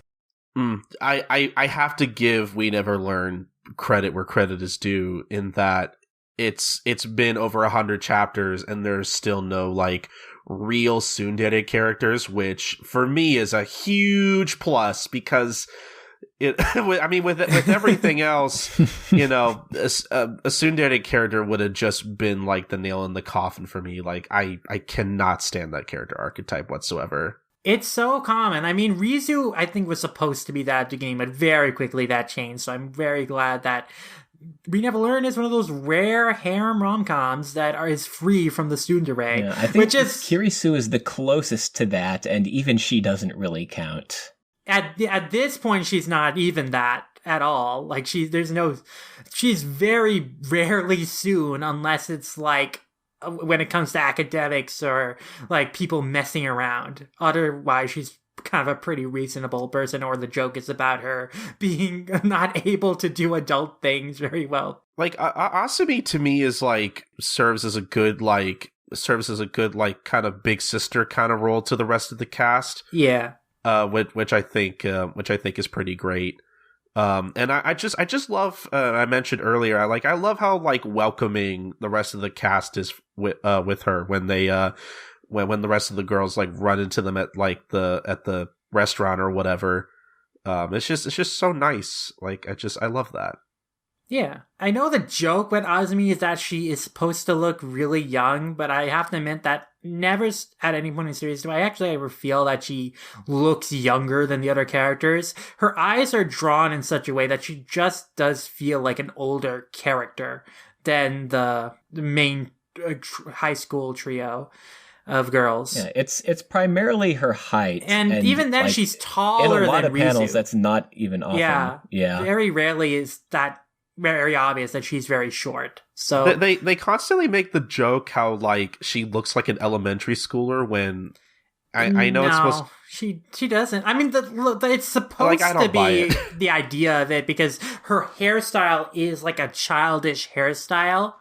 It's like a subtle thing, but like the whole pigtails, her like haircut, like it's supposed to be kind of like a childish haircut. But like she's never comes across as an actual like young character, at least not younger than the other characters. She does come across as older to me, and a lot of that does actually have to do with, you know, how she carries herself and her personality. She is actually like chill and mature in a believable way that you would expect like a 19-year-old to be. Yeah, I was gonna say like nothing about her physicality made me think that she was really any younger than like even 18. Mm-hmm. And also, I mentioned this earlier, but Azumi is also, even though she's technically a part of the group that is supposed to be the harem, like she is not really that much of a part of it. Like only very recently, I think, is there any moment where she actually might genuinely have any deeper feelings for Yuiga beyond like respect and friendship. And I don't think those are going to go anywhere at this stage. So I like Azumi's presence in the series for that, because you can like trust when an Azumi chapter, like the joke, like she's going to be in control of the jokes, and it's like very rarely that it's always going to be like the joke is going to be, oh, like she's the one flustered. And so Azumi chapters are also generally very creative and kind of shenanigans that they'll get up to, like the hamster chapter where they have to take care of all the pets, and there's this crazy hamster. See, that's how you do gap moe. Yeah. There's a lot of... she's the best character when it comes to gap moe, because she puts up this cool girl front, but she really does... Like, she is afraid of hamsters, but she also really likes cute things, like in the recent chapter, where she wanted, like, that, like, big plush toy character, the mascot character, and... The pufferfish one. Yeah, and was embarrassed to actually ask Yuiga to give it to her, so he gives it to Fumino, and then she kind of roundabout is like trying to get Fumino to give it to her. So that was pretty enjoyable. I thought that was funny, and yeah. So and I guess my favorite Azumi chapter is probably the one where she and Yuiga are doing like a house cleaning service, and they go to everyone's houses, but they don't want Yuiga to see the squalor in their homes, and so they don't let Azumi do any cleaning, and she gets incredibly frustrated by this rejection, because she genuinely wants to do the work. She has a good work ethic. She likes to do the job she's getting paid for. And so ultimately she makes Yuiga take her to his house so she can clean his house, so she can do something. Because otherwise Yuiga did all the work, like cleaning Kirisu's apartment and all that stuff. Yeah, that was a really funny chapter. Definitely one of my favorites as well. Mm-hmm. But I think does it with the core cast. Are there any other characters you guys want to dig into, or any other aspects of the series you want to talk about? Well, I think that there is a lot more to that we can get into thanks to all the questions that we received from across various places. I do want to take like just a brief amount of time to maybe dig into some of the arcs a little bit more, because we kind of glossed over them. But there are a few big ones. For example, the one that Colton stopped reading halfway through. I'll get my dunce cap ready. Because that's one that, like, that arc basically ended with the conclusion that, no, we have a plan for who it's going to... Well, maybe not a plan for who it's going to be, but there are plans to end it. So it's not going to be like some harem ending. He is going to end up with someone. He's not going to end up with no one. It's not made clear who. And it's like it's a real who shot Mr. Burns, and like there's definitely people that you can eliminate from the list there, like because Rizu and Fumino are off scolding, like they're the people trying to interfere with their love lives, and then so it just leaves 3 suspects. No, I've read through it a few times, and it's framed in a way where it could be anyone. Could be, but maybe you can make the inference that like that because they were off scolding other characters that they couldn't have helped wake up. Like for me, I think that is leaning into it being Garuka. I think there was a break between there though. So, perhaps, but like Yuiga's still like on the ground, so it must be like a very immediate thing. Like he's being helped up. So no, he was sitting on a bench.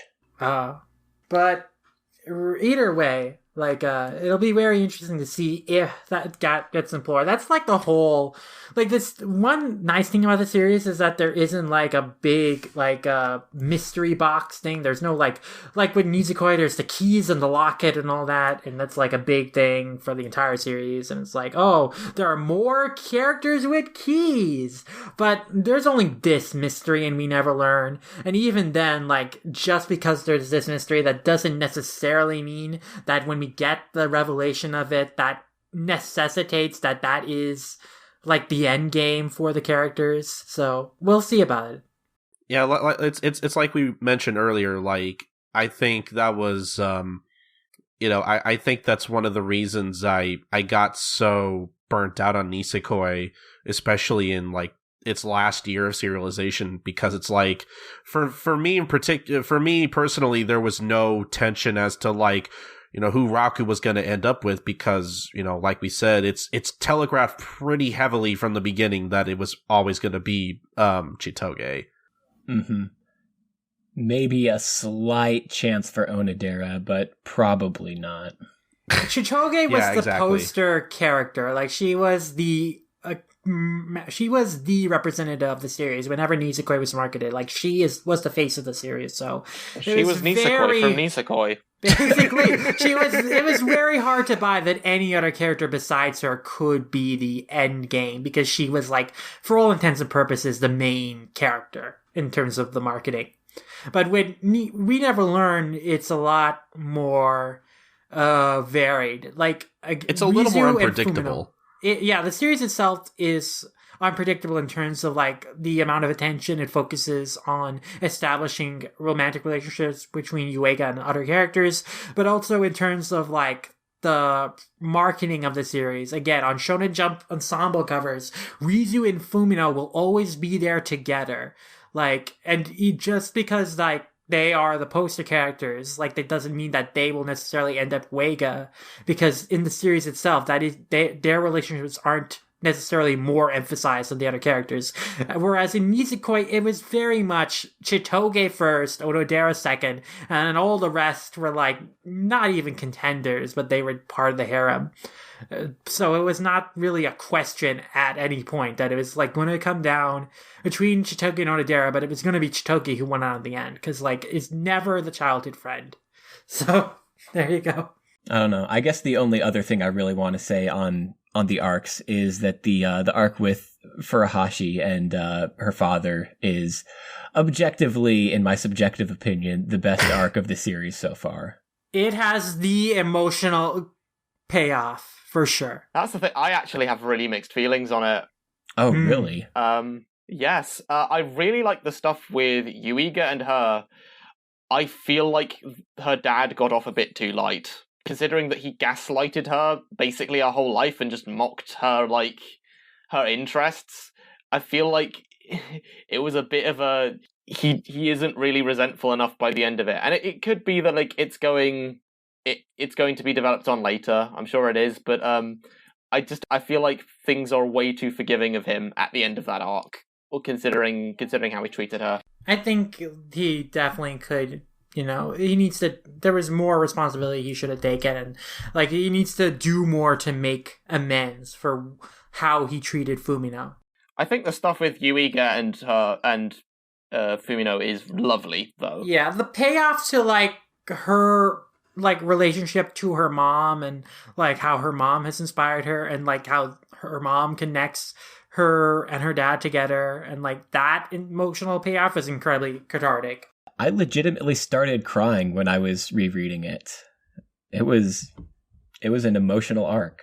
Both that and the recent Kirisu arc to me are the best emotional storylines, because the end of the Kirisu arc is also incredibly like emotional, where it's like finally like Kirisu, like it's throughout the series, it's like mentioned her parents kind of like disowned her, so she has not been in contact with them for a long time, and it's all rooted in like her giving up on her ice skating career and like her family like being very upset with that. But ultimately, like, she's able, like, after she, truly is able to come confident in that, she made the right decision for herself in her life.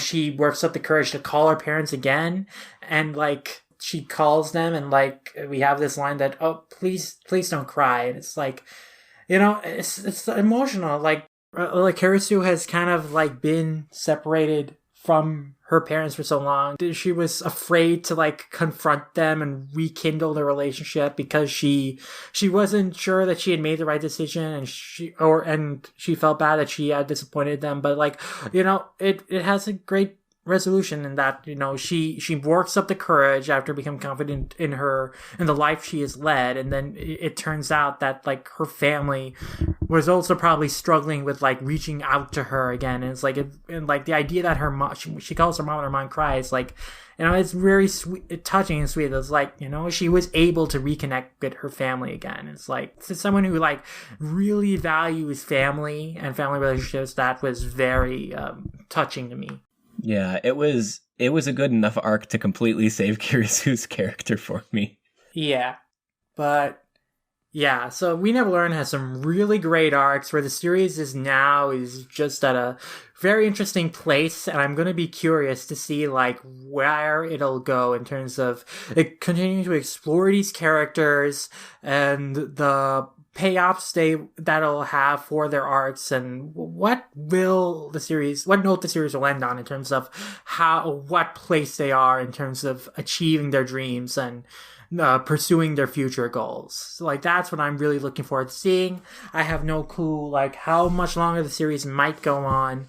I think that we might be heading towards an end game, but I don't think that it'll be necessarily anytime soon. But I am here for the ride, and because I am invested in these characters and want to see them happy. And the anime's not gonna get anywhere near the best stuff, unfortunately. Well, I have to get at least up to some point after where Azumi is introduced, because Azumi's in like key visuals and art and stuff, so who knows how much the anime will cover, but we'll see. I just want to say real quick before we head into questions here soon that I like We Never Learn enough, and I'm interested enough in where the series is going that I think I am going to read those next, like, what is it, like 40, 35 chapters that I still have or something? Some number like that. But yeah, just to answer Buggy's question from earlier, yes, I do want to continue it. Whether I'll read it weekly or not, I don't know, but I'm gonna say I'm leaning towards yes, because I do agree that like I probably, like, at this point, now that I'm hopefully gonna catch up here soon, like I will probably enjoy it more in small doses, personally speaking. But I guess overall, do we feel comfortable enough in recommending We Never Learn despite its flaws? Or definitely, if you're not turned off by fan service, I definitely recommend We Never Learn. I think that it has some very compelling characters, and the character arcs are very emotionally cathartic if you've struggled in the same ways these characters have in terms of both their personal successes, in terms of academics and achieving their dreams, and also their relationships with other people, especially their families, and kind of their struggle to pursue their dreams while conforming to the expectations set upon them, and like, fighting back against that. Yeah. I come down on it may not end up being for you, but please at least consider giving it a shot, because it is more than what it looks like on the surface. I remember when it first started that I had seen people calling it Nisekoi 2.0, and I have to say, as someone who's read at least most of it, it is definitely better than that. I think I said on Twitter that at this point, I think I actually prefer We Never Learn over Nisekoi as far as like rom-coms go. It's funny, as Hovin and I, as weekly manga recap fans, know that's something that Chris famously stated at some point very early on in the series, and then a string of terrible Kirisu chapters, or like some very unfortunate Kirisu chapters happen afterwards. It's like, oh my god, is this karmic punishment for saying that? But no, I also think that because I am so invested in these characters, like each equally, but especially because I'm invested in Yuiga as well, that already puts it above Nisekoi, because I never was compelled by every character in Nisekoi. Like, there are characters in Nisekoi like Haru or Yui that I thought were superfluous, and Raku, again, did not have a very compelling character arc outside of his relationships to the main female characters. So in that, even though I do think there is a lot to like about Nisekoi, and I do like the final 100 chapters of it, We Never Learned is definitely I definitely prefer it over Nisekoi. I definitely think it is one of the strongest rom-coms in Jump's history, having read many of its more classic rom-coms as well. I just feel like the characters are all equally compelling, and there's like more going on in the series than you normally expect that makes it so enjoyable.